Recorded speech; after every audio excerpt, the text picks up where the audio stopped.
வணக்கம். நேத்து அரவிந்த் கெஜ்ரிவால் அவர்களுக்கு உச்சநீதிமன்றம் இடைக்கால ஜாமீன் வழங்குறாங்க. அதுக்கப்புறம் சாயங்காலம் 7 மணிக்கு அரவிந்த் கெஜ்ரிவால் அவர்கள் சிறையில இருந்து வெளியே வராரு. வெளியே வந்ததுக்கு அப்புறம் மக்கள்கிட்ட அவர் பேசுறாரு. அவர் சொல்ற விஷயம் என்னன்னா, சர்வாதிகாரத்துக்கு எதிராக நம்ம எல்லாரும் ஒண்ணு சேர்ந்து போராடணும் அப்படின்ற மாதிரி அவரு பேசுறாரு. அரவிந்த் கெஜ்ரிவால் அவர்களை பொறுத்தளவுல 50 நாட்கள் கழிச்சு இப்பதான் அவர் வெளியே வராரு சிறையில இருந்து. வந்ததுக்கு அப்புறம் நேரத்தை வீணடிக்கக்கூடிய மூட்ல அவர் இல்ல. சீக்கிரமா அவரு வேலையில இறங்கணும் அப்படின்ற ஒரு வேகத்தோட தான் இருக்காரு. நேத்து ஜெயில இருந்து வெளியே வராரு. இன்னைக்கு சாயங்காலம் 4 மணிக்கு டெல்லியில ஒரு ரோட் ஷோவை ஆம் ஆத்மி கட்சிக்காரங்க ஒழுங்கு பண்ணியிருக்காரு. அதுல அரவிந்த் கெஜ்ரிவால் அவர்கள் கலந்துக்கிறார். அவரோட சேர்ந்து ஆம் ஆத்மி கட்சியில இருக்கக்கூடிய முக்கியமான தலைவர்களும் இந்த ரோட் ஷோல கலந்துக்கிறாங்க. ஸோ இந்த ரோட் ஷோக்கான போஸ்டர்ஸ் பார்த்தோம்னா இப்ப டெல்லி முழுக்க ஆம் ஆத்மி கட்சிக்காரங்க ஒட்டிட்டு இருக்காங்க. அதுல அவங்க குறிப்பிட்டிருக்க ஒரு விஷயம் என்னன்னா, டைகர் இஸ் பேக் அப்படின்ற மாதிரி அவங்க அதுல போட்டிருக்காங்க. சோ அவங்கள பொறுத்தளவுல அரவிந்த் கெஜ்ரிவால் அவர்கள் சிறையில இருந்து வெளியே வந்துட்டாரு. சோ புலி வெளியே வந்துருச்சு அப்படின்ற மாதிரி அவங்க போஸ்டர் அடிச்சு ஒட்டியிருக்காங்க. சோ ஆம் ஆத்மி கட்சிக்காரங்க பெரிய ஒரு எழுச்சியோட ரொம்ப வேகத்தோட இருக்காங்க. சோ அவங்க ரொம்ப உற்சாகமா இருக்காங்க. இது நேச்சுரலான ஒரு விஷயம் தான். ஏன்னா அரவிந்த் கெஜ்ரிவால் ரொம்ப கரிஸ்மேட்டிக்கான ஒரு லீடர். சோ களத்துல அவரு திரும்பவும் வரும்போது மக்கள் மத்தியில, குறிப்பா அவரோட கட்சிக்காரங்க மத்தியில பெரிய ஒரு வரவேற்பு இருக்குது. பட் இப்ப முக்கியமான கேள்வி என்னன்னா, அரவிந்த் கெஜ்ரிவால் அவர்கள் இப்ப சிறையில இருந்து வெளியே வந்துட்டாரு. இது அரசியல் ரீதியா என்ன மாதிரியான தாக்கத்தை ஏற்படுத்த போகுது அப்படின்றதுதான் இப்ப முக்கியமான ஒரு கேள்வி. குறிப்பா பஞ்சாப்லயும் டெல்லியிலயும் என்ன மாதிரியான அரசியல் தாக்கத்தை இது ஏற்படுத்த போகுது.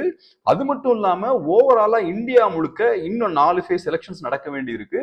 சோ அதுலயும் இந்தியா அலையன்ஸுக்கு பெரிய ஒரு பாசிட்டிவான ஒரு ஃபேக்டரா இது அமையுமா, பெரிய ஒரு மாற்றத்தை ஏற்படுத்துமா அப்படின்ற ஒரு கேள்வியும் இருக்கு. ஏன்னா இப்ப இந்தியா அலையன்ஸ் ஆதரிக்கக்கூடியவங்க சொல்ற ஒரு விஷயம் என்னன்னா, அரவிந்த் கெஜ்ரிவால் அவர்களால இந்த தேர்தலில் பெரிய ஒரு தாக்கத்தை ஏற்படுத்த முடியும். அவருக்கு சாதகமான ஒரு அனுதாப அலையும் இருக்கு. ஸோ அது இந்தியா அலையன்ஸுக்கு ஃபேவரபிளா ஒர்க் ஆகும் அப்படின்ற மாதிரிலாம் சொல்றாங்க.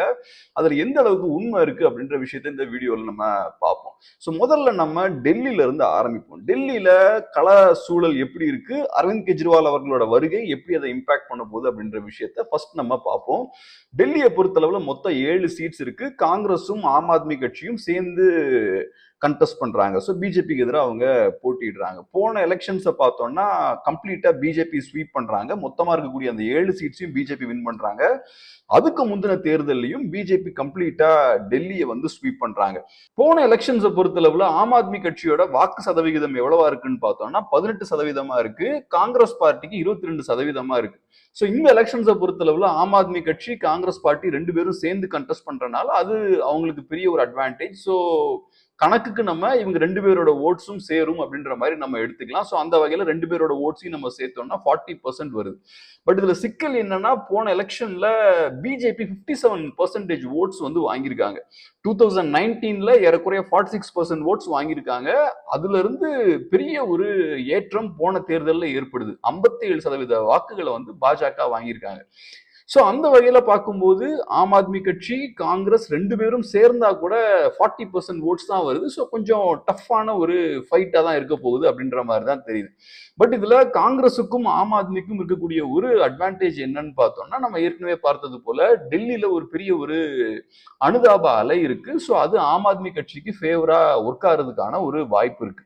அது போக இன்னொரு முக்கியமான ஒரு விஷயம் என்னன்னா, டெல்லியை பொறுத்தளவுல போன தேர்தல்ல வாக்கு சதவிகிதம் பெருசா கம்மியா இருந்தது. ஓவராலா ஓட்டர்ஸ் டர்ன் அவுட் பார்த்தோம்னா கொஞ்சம் கம்மியா இருந்தது. ஏறக்குறைய ஒரு 5% வந்து கம்மியா இருந்தது.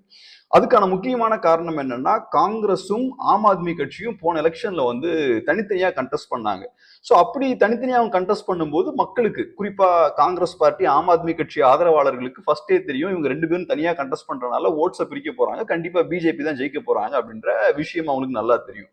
சோ இவங்களோட ஆதரவாளர்கள் நிறைய பேர் போன எலெக்ஷன்ல ஓட் போட வரல. சோ பார்த்தோம்னா ஓவராலா ஓட்டர்ஸ் டர்ன் அவுட் வந்து கொஞ்சம் கம்மியா இருந்தது. ஸோ அது வந்து இந்த தடவை மாறுறதுக்கான வாய்ப்பு இருக்கு. ஏன்னா இந்த எலெக்ஷனை பொறுத்தளவுல 2 பேரும் சேர்ந்து தான் பாஜக எதிராக கண்டெஸ்ட் பண்றாங்க. ஸோ அந்த வகையில அதுவும் பார்த்தோம்னா இந்த இந்தியா அலைன்ஸ் பார்ட்டிஸுக்கு வந்து டெல்லியில ஒரு அட்வான்டேஜா இருக்கும் அப்படின்ற மாதிரி தான் தோணுது.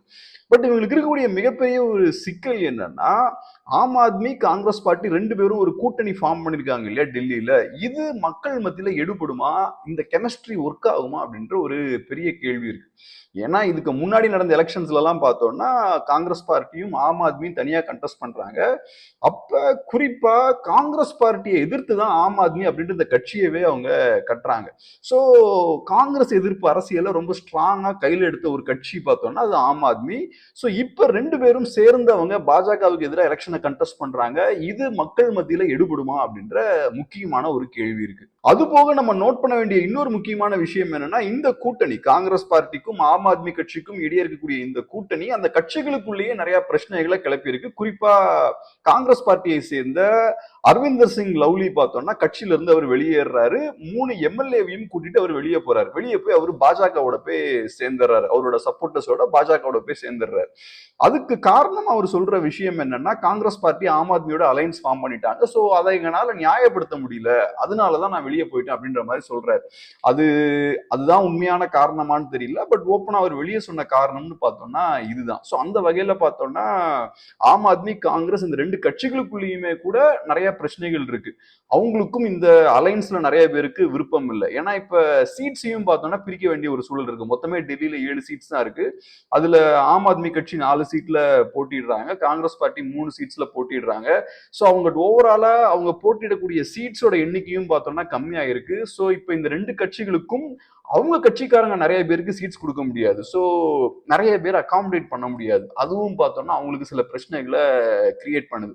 சோ இந்த இஷ்யூ கொஞ்சம் காம்ப்ளெக்ஸான இஷ்யூ தான். ரிசல்ட் வரும்போது தான் நமக்கு தெரியும் டெல்லியில ஆம் ஆத்மி காங்கிரஸ் அலைன்ஸ் ப்ராப்பரா ஒர்க் ஆயிருக்கா அப்படின்ற விஷயம் நமக்கு அப்பதான் நம்ம கிளியரா நம்ம சொல்ல முடியும்.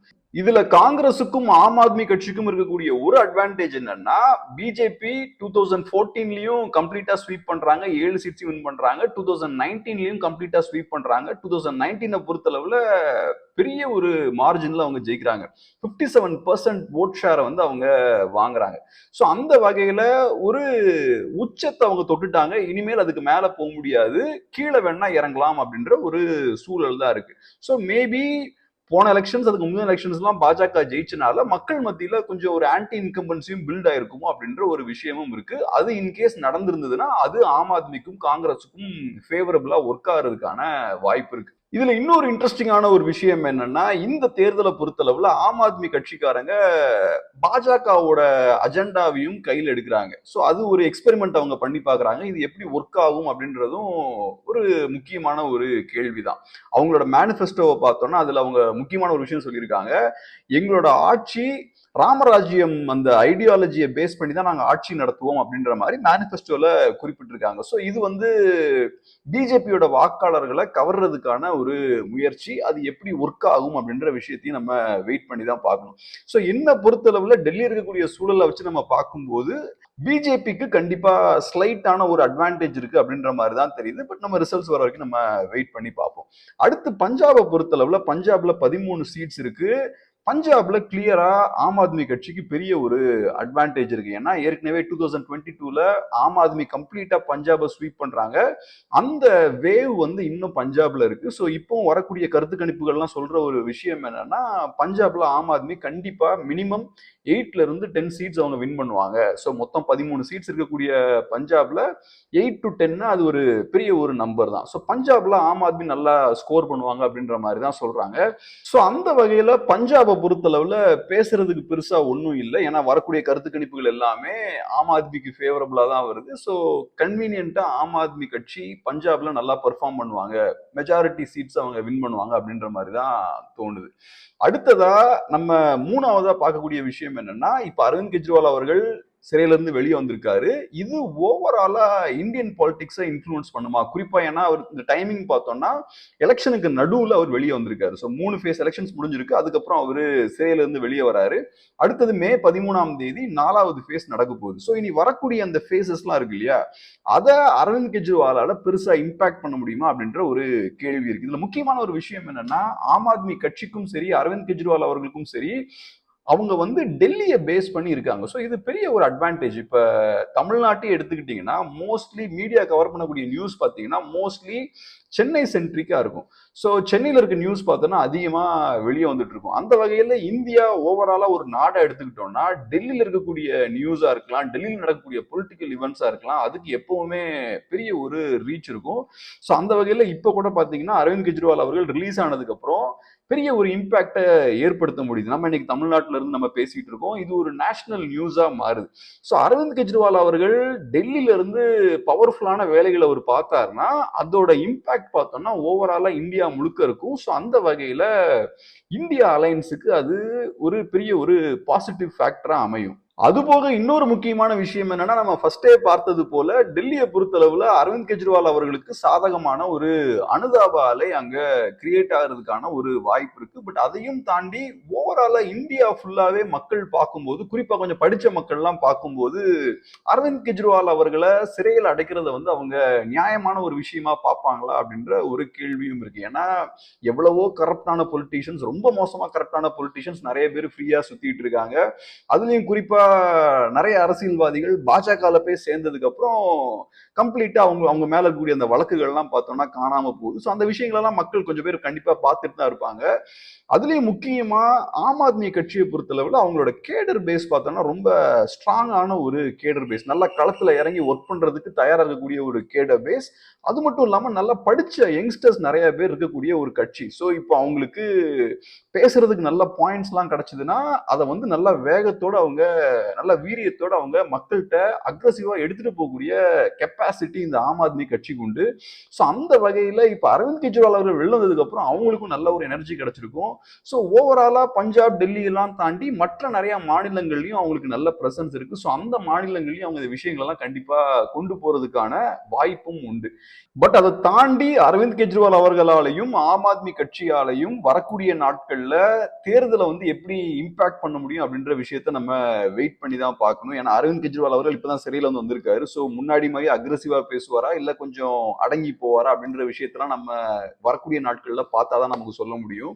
ஸோ என்ன பொறுத்தளவுல டெல்லியில பாஜகவுக்கு ஒரு ஸ்லைட் அட்வான்டேஜ் இருக்கு, பஞ்சாபை பொறுத்தளவுல ஆம் ஆத்மிக்கு ஒரு அட்வான்டேஜ் இருக்கு. நேஷனல் லெவல்ல ஓவராலா இந்தியாவை பார்த்தோம்னா நான் என்ன சொல்லுவேன்னா பிஜேபிக்கு ஒரு சின்ன ஒரு அட்வான்டேஜ் இருக்கு அப்படின்ற மாதிரி தான் எனக்கு தோணுது. ஸோ எனிவே எல்லா எலெக்ஷன்ஸ் எல்லாமே அதோட ரிசல்ட்ஸை வந்து மக்கள் தான் தீர்மானிப்பாங்க. ஸோ நம்ம கண்டிப்பாக வெயிட் பண்ணி தான் பார்க்கணும். ரிசல்ட்ஸ் வரும்போது நம்ம திரும்பவும் இந்த விஷயங்கள் பற்றி பேசுவோம். இந்த வீடியோ உங்களுக்கு ரொம்ப யூஸ்ஃபுல்லாக இருந்திருக்கும் நம்புகிறோம். டெஃபினட்டாக சேனலை சப்ஸ்கிரைப் பண்ணுங்க. அதே மாதிரி உங்களோட வியூஸையும் ஷேர் பண்ணுங்க. ரொம்ப நன்றி.